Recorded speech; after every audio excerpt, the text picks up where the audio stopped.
السلام علیکم ورحمۃ اللہ وبرکاتہ۔ دوستو، health tips Urdu by doctor Arshad کی جانب سے ایک مرتبہ پھر آپ کی خدمت میں حاضر ہیں۔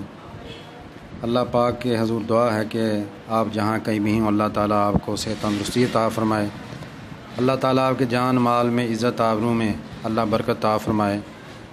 دوستو، ایک گزارش ہے کہ آپ ویڈیو دیکھ رہے ہیں، ویڈیو جب آپ ختم کرتے ہیں تو ایک تو چھوٹی ویڈیو ہوتی ہے، آپ پوری دیکھا کریں، اور ویڈیو دیکھنے کے بعد سبسکرائب کریں، لائک کریں اور کمنٹس لکھا کریں، اس سے ہماری حوصلہ افزائی ہوتی ہے۔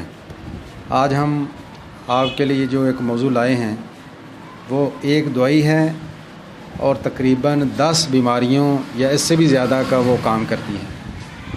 بڑی مشہور دوائی ہے، بڑی اہم اور عام دوائی ہے۔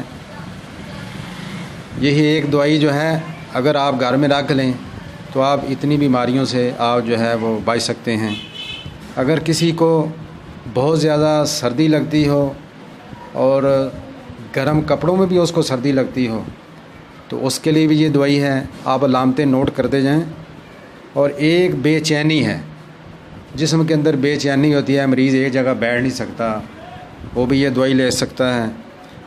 اور اگر اب سردیاں آ رہی ہیں، سردیوں میں برف کا پانی، ٹھنڈا پانی پینے سے اگر کوئی مسئلہ پیدا ہو، جسم کے اندر دردیں ہوں یا سر میں درد ہو، ٹھنڈا پانی پینے تو یہ دوائی آدمی لے سکتا ہے۔ عام طور پر ہونٹ خشک ہو جاتے ہیں اور آدمی بار بار جو ہے زبان اوپر پھیرتا ہے اس کو تر کرنے کے لیے، تو ایسا جو مریض ہے وہ بھی اس دوائی کو لے سکتا ہے۔ اور پانی پیاس بار بار پیتا ہے لیکن تھوڑا پیتا ہے، ایسا مریض بھی یہ دوائی لے سکتا ہے۔ اگر آدھی رات کے بعد کوئی مرض بڑھتا ہے، آدھی رات کے بعد، وہ بھی اس دوائی کو لے سکتا ہے۔ اور اگر آپ نے کوئی ایسی چیز کھا لی، باسی چاول کھا لیے، باسی کھانا کھا لیا، گوشت کھا لیا، تو اس سے جو مسائل پیدا ہوتے ہیں پیٹ وغیرہ کے، آپ اس میں بھی دوائی لے سکتے ہیں۔ اور اس میں جو سردی کی وجہ سے نزلہ زکام ہوتا ہے، چھینکیں، زکام کا ابتدائی درجہ، آپ اس میں بھی یہ دوائی لے سکتے ہیں۔ بہت اچھی دوائی ہے۔ تو دوائی کا نام جو ہے وہ ہے آرسینک البم۔